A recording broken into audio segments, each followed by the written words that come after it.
Worksheet 5, number 11. 165. That's not on the unit circle. Well, I mean, it's in there. It's just not a nice value. So maybe half of something. So half of what would be 165? Or use your calculator. Careful, not 82.5. That's half of 165 is 82.5. But I need to go the other way. Half of what gives me 165? 330. So the cosine formula is plus or minus, not both, so I've got to pick one. Big square root of 1 plus cosine 330 over 2.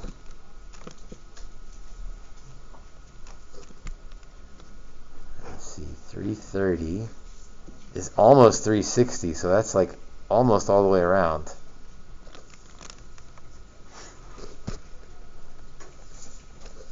So the cosine of almost all the way around is positive root 3 over 2. If you need to change that to 11 pi over 6, maybe, if your brain is like fully switched over to radian mode.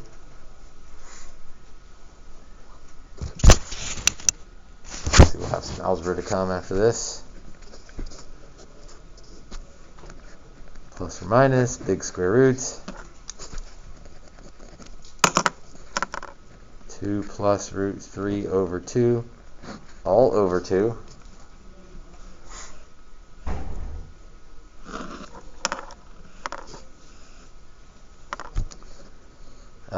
So dividing by 2 is the same thing as multiplying by a half, or keep it, change it, flip it.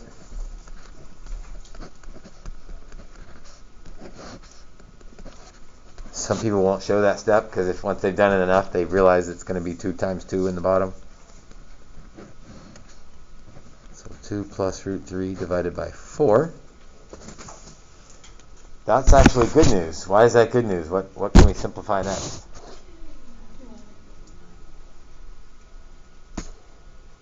I heard 2. Well, the square root of 4 is 2. I hope that's what you're referring to. So plus or minus square root 2 plus root 3 over 2, because I can square root the 4. And now I just need to pick whether it's positive or negative. This is the cosine of 165. Why do you say negative? Because half of 330 is 165, and that's in the second quadrant,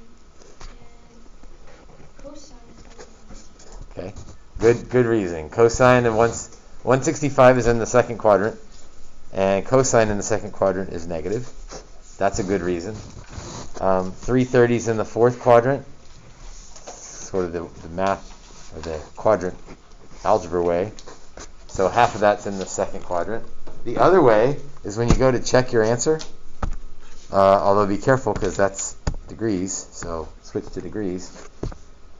The calculator will tell me if it's positive or negative. Sure enough, it's negative. So I think my answer is negative square root of 2 plus root 3 all over 2. And as with all of these questions, I can check that. Negative square root of 2 plus square root of 3 all divided by 2. That's supposed to be the same thing as the cosine of 165, and it is, so I know I got it right. So these are good ones to check because, one, they're easy to check, but two, there's a whole lot of algebra steps in there. And so most of the time people in math class don't check much because they're like, well, whatever, I got it or I didn't. But there's so many little steps in here. Checking is highly recommended. Obviously I can't require it, but it would definitely be recommended.